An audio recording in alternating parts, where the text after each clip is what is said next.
पिता के मौत के बाद झनक को लगा सदमा। अनिरुद्ध के साथ घर जाने से मना किया झनक ने। झनक को लेने के लिए आदित्य कपूर पहुंचा कोलकाता। जी हाँ दोस्तों, हम बात कर रहे हैं स्टार प्लस के शो झनक की। दोस्तों, आगे बढ़ने से पहले आप इस चैनल पर नए हैं तो इसे सब्सक्राइब कर दीजिए, साथ ही बेल आइकन दबाना ना भूले। वीडियो अच्छा लगा है तो इसे लाइक जरूर कीजिएगा। चलिए आगे बढ़ते हैं। दोस्तों, सीरियल झनक में जैसा कि आपने देखा कि सृष्टि मुखर्जी के गुंडों ने मार दी है ब्रिजभूषण को गोली, जिसके बाद अनिरुद्ध उसे लेकर हॉस्पिटल पहुंचता है। जी हाँ, झनक लगाती है अनिरुद्ध को कॉल, जिसके बाद ब्रिजभूषण के पास अनिरुद्ध भी भागा भागा पहुंचता है, लेकिन उसके घर वाले भी उसे रोकने की बहुत कोशिश करते हैं। यहाँ पे अर्शी नाटक करने लग जाती है और साथ ही उसके घर वाले भी यहाँ पे अनिरुद्ध को रोकने की बहुत कोशिश करते हैं, लेकिन अपने घर वालों का ऐसा रूप अनिरुद्ध ने पहले भी देखा है कि जब भी झनक मुसीबत में होती है ना, अनिरुद्ध को कभी भी ये लोग उसके पास जाने नहीं देंगे, और इस बार भी ये लोग ऐसा ही कर रहे हैं। यहाँ पर अर्शी कहती है कि झनक के पास जो भी मुसीबत आई है वो खुद हैंडल कर लेगी, तुम्हें जाने की जरूरत नहीं है, लेकिन अनिरुद्ध सबको वार्न कर देता है और वहाँ से चला जाता है। जल्दी जल्दी में अनिरुद्ध पहुँच जाता है झनक के पास, जहाँ झनक अपने पापा को गोद में लिए हुए रोई जा रही है।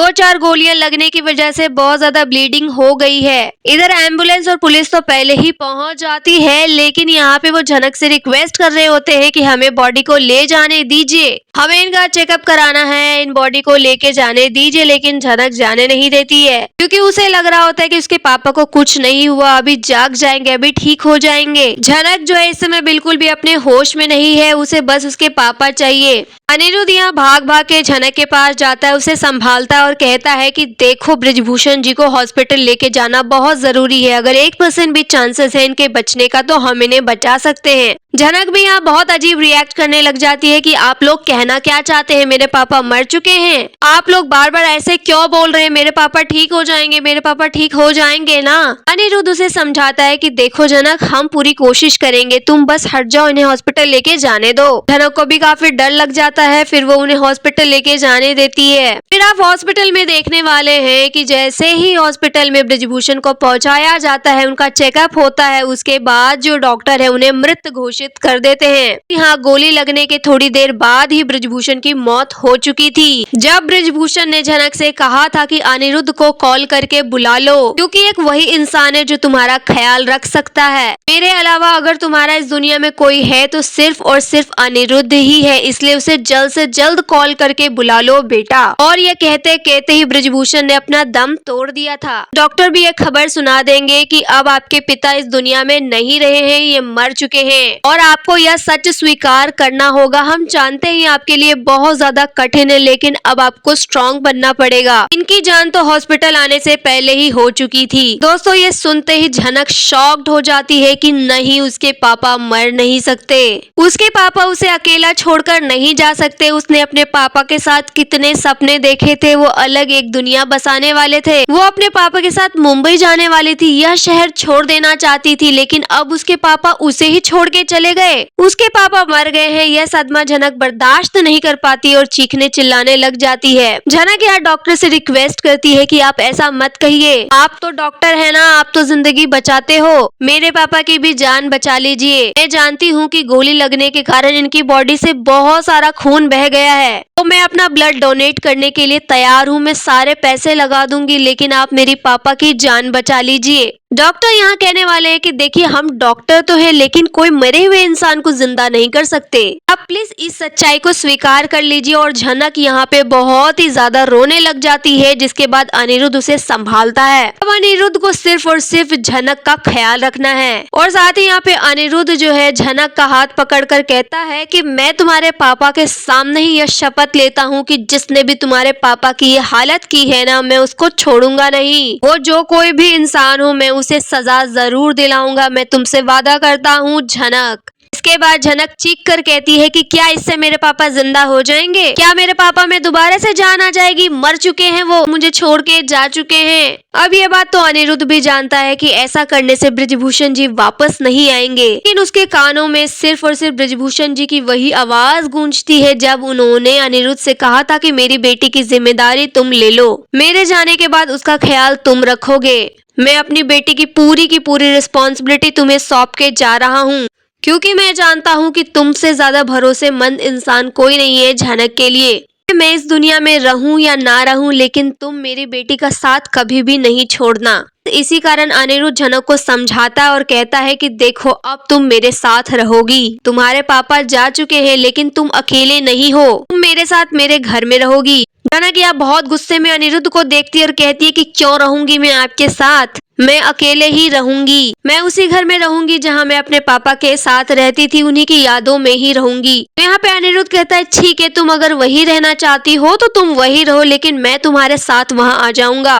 यहाँ पे अनिरुद्ध कहता है मैं अपना सारा सामान शिफ्ट करवा लेता हूँ, मैं तुम्हारे साथ रहूंगा। लेकिन झनक कहती है कोई हक नहीं है आपका मुझ पे, मुझसे दूर रहिए, आप अपने परिवार के साथ रहिए, मुझे अकेला छोड़ दीजिए, मुझे किसी की जरूरत नहीं है। लेकिन अनिरुद्ध जानता है कि झनक को सबसे ज्यादा जरूरत अनिरुद्ध की ही है। अनिरुद्ध जानता है कि झनक अभी मेंटली स्टेबल नहीं है, उसका ध्यान रखना पड़ेगा। इसलिए अनिरुद्ध चाहे जैसे तैसे जो है झनक के साथ ही रहेगा, उसका साथ नहीं छोड़ने वाला। वहीं दोस्तों दूसरी तरफ बताया जा रहा है कि बहुत जल्द आदित्य कपूर भी लेने वाले हैं शो में एंट्री। जी हाँ, पिछले कुछ समय से उन्हें दिखाया नहीं जा रहा था, लेकिन अब उनकी होने वाली है एंट्री। जी हाँ, यहाँ पे झनक के साथ जो कुछ भी घटा वो सब कुछ जो है बता देगा अनिरुद्ध आदित्य कपूर को।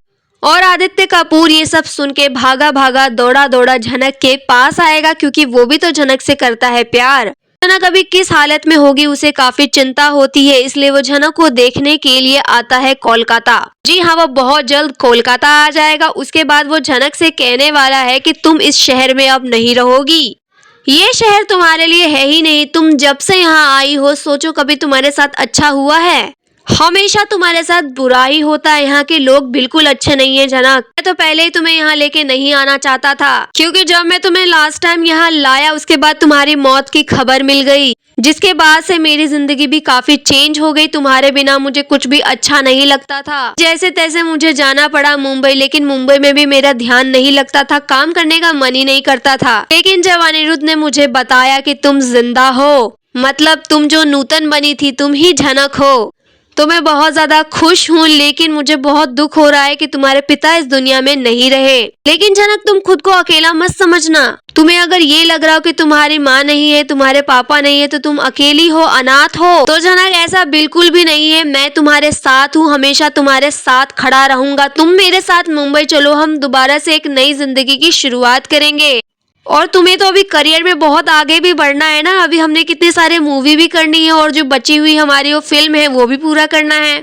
आप यहाँ देखने वाले हैं कि आदित्य कपूर की इस बात में झनक आएगी, क्योंकि वो खुद भी नहीं रहना चाहती अनिरुद्ध के घर में। ये बात नहीं है कि झनक अनिरुद्ध के साथ नहीं रहना चाहती, लेकिन वो अनिरुद्ध के साथ उस घर में नहीं रहेगी, क्योंकि वो लोग जो है झनक के लिए सही नहीं है। झनक को वो लोग चैन से जीने नहीं देंगे। इसलिए अनिरुद्ध के लिए भी ये बहुत बड़ी मुश्किल की बात है कि अगर वो झनक को लेके भी अपने घर जाएगा तो कैसे रखेगा, क्योंकि उस घर में अर्शी भी रहती है और अर्शी अपने पति के साथ किसी दूसरी औरत को कैसे देख सकती है। तो आदित्य कपूर यहाँ सारे सिनेरियो अच्छे से समझाएगा झनक को और कहेगा कि यहाँ मत रहो, ये शहर तुम्हारे लायक ही नहीं है, तुम्हें यहाँ रहना ही नहीं चाहिए, हमें मुंबई में जाना चाहिए, हम मुंबई चलेंगे, चलो मेरे साथ। लेकिन यहाँ पे अनिरुद्ध आदित्य कपूर को रोकेगा और कहेगा कि तुम झनक को लेके नहीं जा सकते हो, इसके पापा ने मरने से पहले सारी जिम्मेदारी मुझे दी थी। उनकी आखिरी इच्छा यही थी कि मैं हमेशा झनक के साथ रहूं, कभी भी उसका साथ ना छोड़ूं। तो तुम झनक को लेके नहीं जा सकते, झनक मेरे साथ रहेगी, मैं झनक के साथ रहूंगा। यहाँ आदित्य कपूर कहेगा कि देखो मैं समझता हूँ अनिरुद्ध की तुम्हें झनक की फिक्र है, लेकिन तुम भी तो अच्छे से जानते हो ना कि झनक को यहाँ कितना खतरा है। आज इन लोगों ने उसके पापा को मार दिया, कल झनक को मार देंगे तो हम एक बार दोबारा से झनक की जान को खतरे में नहीं डाल सकते।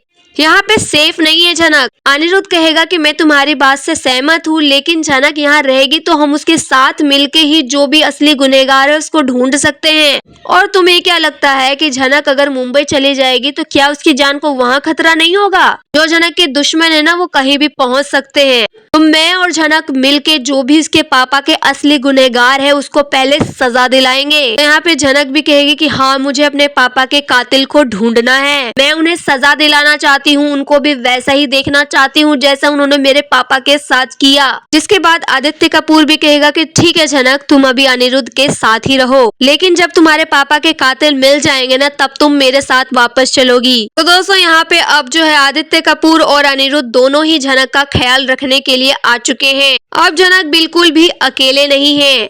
तो क्या अब ये दोनों मिलके असली कातिल यानी सृष्टि मुखर्जी को सजा दिला पाएंगे, या फिर इस बार भी सृष्टि मुखर्जी खुलेआम चैन की सांस लेगी? क्या वो कभी जेल जा भी पाएगी या नहीं? वेल, जो भी होगा ये तो आने वाले एपिसोड से ही क्लियर होगा।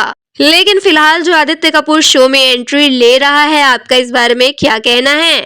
आपकी जो भी राय है आप हमें कमेंट में बताइए। वीडियो अच्छा लगा है तो इसे लाइक कीजिए, सब्सक्राइब कीजिए फॉर मोर अपडेट्स। धन्यवाद।